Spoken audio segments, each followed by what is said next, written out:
मेरे को कई बार लोग पूछते हैं कि मेरे को डेटा साइंस के करियर में ट्रांजिशन करना है। मैं मैकेनिकल इंजीनियर हूँ या तो फिर पेट्रोलियम इंजीनियर हूँ या तो फिर टोटली इरिलेवेंट फील्ड जैसे कि मैं फिजियोथेरापिस्ट हूँ, मेरे को डेटा एनालिस्ट बनना है। तो मैं आज 3 रास्ते ऐसे डिस्कस करूँगा जिसको लेके आप अपना करियर का ट्रांजिशन कर सकते हो। सबसे पहला रास्ता ये है कि आप जो अपना ही फील्ड है उसमें एक ऐसी जॉब ले लो जहाँ से आपको डेटा एनालिस्ट या तो फिर डेटा साइंटिस्ट बनने में इजी हो। जैसे कि आप मैकेनिकल इंजीनियर हो या तो फिर इंडस्ट्रियल इंजीनियर हो, उसमें एक सब्जेक्ट आता है सप्लाई चेन मैनेजमेंट। तो अगर आप वो पढ़े हो तो आपको सप्लाई चेन एनालिस्ट की जॉब मिल जाएगी, क्योंकि आपको सप्लाई चेन के प्रिंसिपल्स पता है। सप्लाई चेन एनालिस्ट होता है वो एक्सेल में काम करता है, रिपोर्टिंग में काम करता है, पाइथन बीआई टूल वगैरह की ज़रूरत नहीं होती है। तो बेस्ड ऑन योर नॉलेज आपको वो जॉब मिल जाएगी। वो जॉब मिलने के बाद आप उसमें थोड़े नए टूल सीख लो ऑन जॉब, जैसे कि टैबलू सीख लिया या तो फिर थोड़ा बहुत पाइथन सीख लिया। उसके बाद में आप इजीली डेटा एनालिस्ट में ट्रांजिशन कर सकते हो। मैंने मेरे एक सब्सक्राइबर है सायन चक्रवर्ती, उनके साथ इंटरव्यू किया था। उन्होंने मैकेनिकल इंजीनियर के बाद इंडस्ट्रियल इंजीनियरिंग किया और सप्लाई चेन एनालिस्ट में वो काम करने लगे। उसके बाद में वो बिजनेस एनालिस्ट बने, बीआई एनालिस्ट बने और आज वो सक्सेसफुल डेटा एनालिस्ट है, यूएस में रहते हैं। और उनके साथ मैंने एक वीडियो भी किया है, वो मैं पोस्ट करूँगा, लिंक उसकी वीडियो डिस्क्रिप्शन में भी लो। अगर ये वीडियो पोस्ट जल्दी होता है तो वो मैं बाद में पोस्ट करूँगा, लेकिन इवेंचुअली वो आपको लिंक मिल जाएगी। ऐसी सक्सेसफुल ट्रांजिशन स्टोरीज है ऑलरेडी, तो ये ट्रांजिशन करना उतना डिफिकल्ट नहीं है। दूसरा, आप ये कर सकते हो कि आपकी कम्युनिकेशन स्किल अच्छी है तो आप बिजनेस एनालिस्ट की जॉब ले लो।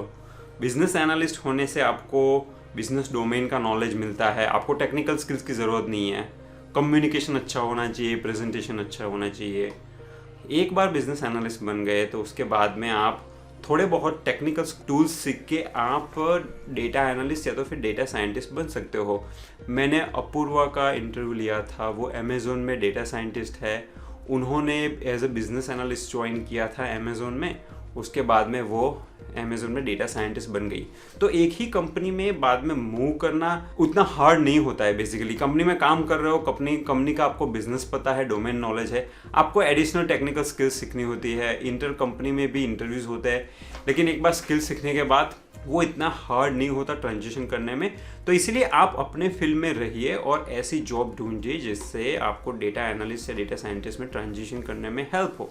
अगर आप स्टूडेंट हो, जैसे मैंने एक और ऋषिकेश भोसाले का इंटरव्यू लिया था, वो मैकेनिकल इंजीनियर के स्टूडेंट हैं। उन्होंने अपने कॉलेज के दौरान एक फार्मूला रेस की कंपटीशन है उसमें पार्ट किया था। वो रेसिंग नहीं कर रहे थे वैसे, लेकिन उन्होंने एक चैलेंज थी जिसमें एक प्रोजेक्ट बनाना था मैकेनिकल इंजीनियरिंग का, थर्मोडायनेमिक्स का यूज़ करके।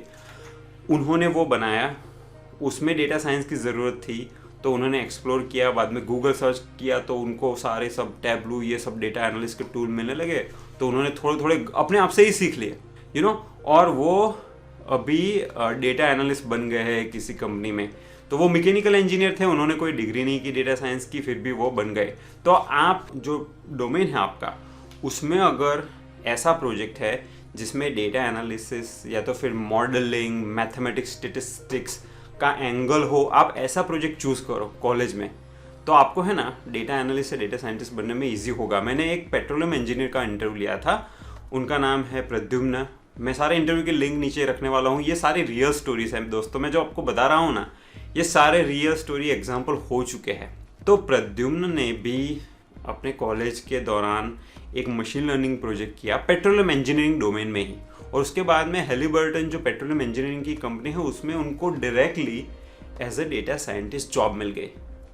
तो आप सोचो, आपका जो डोमेन नॉलेज है, आप पेट्रोलियम इंजीनियर हो या केमिकल, वो डोमेन नॉलेज बहुत इंपॉर्टेंट होता है। डेटा साइंस कोई अलग फील्ड नहीं है।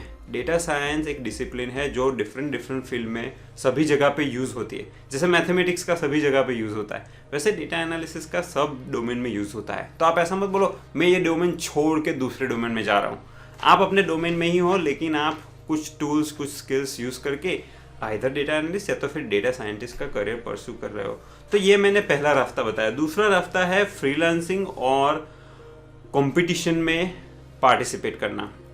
आपकी जॉब अगर ऐसी है कि जिसमें कोई स्कोप ही नहीं है कि चलो डेटा एनालिस्ट का थोड़ा बहुत यूज़ करें, तो भी आप देखिए, आप ऐसा करो, आपकी जो भी जॉब कर रहे हो, जो भी डोमेन में हो, आप फिगर आउट करो थोड़ा क्रिएटिव थिंकिंग रख के कि भैया ये मैं, जैसे मैं मैकेनिकल इंजीनियर हूँ, डे टू डे मैं कुछ कर रहा हूँ, मैं एक्सेल फाइल में डील कर रहा हूँ, या फिर मेरे टरबाइन के प्रोजेक्ट में कुछ डेटा आ रहा है, आप उस डेटा को लेके अपने फ्री टाइम में थोड़ा डेटा एनालिसिस करो।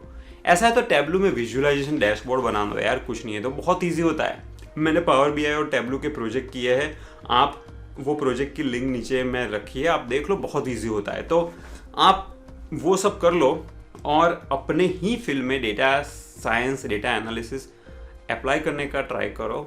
वो सबसे अच्छा तरीका होता है ट्रांजिशन करने का। तो ये हुआ जॉब पे फ्रीलांसिंग। फ्रीलांसिंग में इसलिए बोल रहा हूँ कि आप फ्री के टाइम में कर रहे हो। जॉब के अलावा बाहर भी आप फ्रीलांसिंग कर सकते हो। जैसे मैंने एक, मेरे सब्सक्राइबर है कशीम भट्टी, उनका इंटरव्यू लिया था। उन्होंने कोड बेसिक्स यूट्यूब चैनल पर से सेल्स इनसाइट का जो प्रोजेक्ट है पावर बीआई का, वो सीखा, और वो प्रोजेक्ट उन्होंने अपवर्क पे, ऐसा सिमिलर प्रोजेक्ट था, तो वो प्रोजेक्ट को उठा के उन्होंने सिमिलरली ऐसा प्रोजेक्ट थोड़ा मॉडिफाई करके वो अपवर्क में एक प्रोजेक्ट किया। अपवर्क एक फ्रीलांसिंग प्लेटफॉर्म होता है, तो उस पर उनको पहले प्रोजेक्ट मिल गया, $50 उसकी कुछ प्राइस थी। उसके बाद में उनको ज़्यादा के और ज़्यादा प्रोजेक्ट मिलने लगे। अभी वो टॉप रेटेड फ्रीलांसर है अपवर्क पे, और वो बहुत सारे डेटा एनालिस्ट और डेटा साइंस के प्रोजेक्ट कर चुके हैं। तो उनको जॉब ढूंढने की ज़रूरत नहीं पड़ी, वो जॉब से भी अच्छे पैसे कमाते हैं। तो फ्रीलांसिंग एक अच्छा तरीका होता है। आप किसी को फ्री में हेल्प करो, वो भी अच्छा है। आपके कोई रिलेटिव है, डॉक्टर है, लॉयर है, या तो फिर कोई बिजनेस फर्म है छोटी सी, उनके पास थोड़ा डेटा है, तो उसको डेटा को एनालिसिस करो। कुछ ना कुछ तो आप एक्सेल में कुछ एनालिसिस कर लो, या तो फिर टैब्लू में आप थोड़ा विजुअलाइजेशन चार्ट बना लो, या तो फिर पांडास में, पाइथन में थोड़ा एक्सप्लोरेटरी डेटा एनालिसिस, ये सब आप कर सकते हो। ऑलवेज अपॉर्चुनिटी रहती है, राइट, इनसाइट्स की। तो आप लोगों को, अपने रिलेटिव को, या तो फिर एनजीओ को फ्री में हेल्प करो, तो आपका प्रोजेक्ट पोर्टफोलियो अच्छा बिल्ड हो जाएगा। और वो पोर्टफोलियो रिज्यूम में डाल के जब आप जॉब लेने जाते हो, तो जॉब इंटरव्यू कॉल आने के चांसेस बढ़ जाते हैं। तो सेकंड तरीका था फ्रीलांसिंग और कंपटीशन में पार्टिसिपेट करना। मैं वो भूल गया कि आप कंपटीशन जो होती है, हैकाथॉन्स होती है, या तो फिर कॉन्फ्रेंसेस होती है, आप उसमें पार्टिसिपेट करो। देखो, ये सब चीज़ों में पार्टिसिपेट करना बहुत ही इंपॉर्टेंट होता है। केगल पे ऑनलाइन कंपटीशन होती है, तो ये सब कंपटीशन में पार्टिसिपेट करने से आपका नॉलेज बढ़ता है, नेटवर्किंग होता है, आप वो क्रेडेंशियल्स अपने रिज्यूमे में भी दिखा सकते हो। बहुत सारे फ़ायदे हैं फ्रेंड्स। तो आप कंपटीशन में ज़रूर पार्टिसिपेट करो, बहुत ही हेल्प मिलेगी। और जो थर्ड रास्ता है डेटा साइंस में ट्रांजिशन करने का, वो एकदम ऑब्वियस है, आप सबको पता होगा दोस्तों। वो रास्ता है, आप डेटा साइंस मास्टर्स कर लो। आजकल सब कॉलेजेस, यूनिवर्सिटीज़ में डेटा साइंस बैचलर्स, मास्टर्स के प्रोग्राम हो गए। तो ठीक है, आपका फील्ड जो भी है। मेरा एक फ्रेंड है, मेरे सेम टाउन में रहते हैं, उनका नाम है मिशेल सेंटोस। वो एक फिजियोथेरापिस्ट है। अब वो फिजियोथेरापिस्ट होने के बावजूद उनको डेटा साइंस में इंटरेस्ट है, तो उन्होंने एक डेटा साइंस का एक कोर्स कर रहे हो वो यूनिवर्सिटी से। तो आप मास्टर का कोर्स कर सकते हो। एक बार कोर्स कर दिया तो आपके रिज्यूमे में आएगा, तो अच्छा लगेगा। आपने कुछ प्रोजेक्ट किए होंगे तो कोई आपको जॉब में हायर कर लेगा। तो आई होप ये 3 रास्ते आपको समझ में आ गए हैं। पहला रास्ता है कि आपके अपने फील्ड में ये जॉब या तो फिर प्रोजेक्ट फाइंड करो जिसमें डेटा साइंस का यूज़ होता हो। दूसरा रास्ता है फ्रीलांसिंग करो और कॉम्पिटिशन्स वगैरह में पार्टिसिपेट करो। तीसरा रास्ता है डेटा साइंस का मास्टर।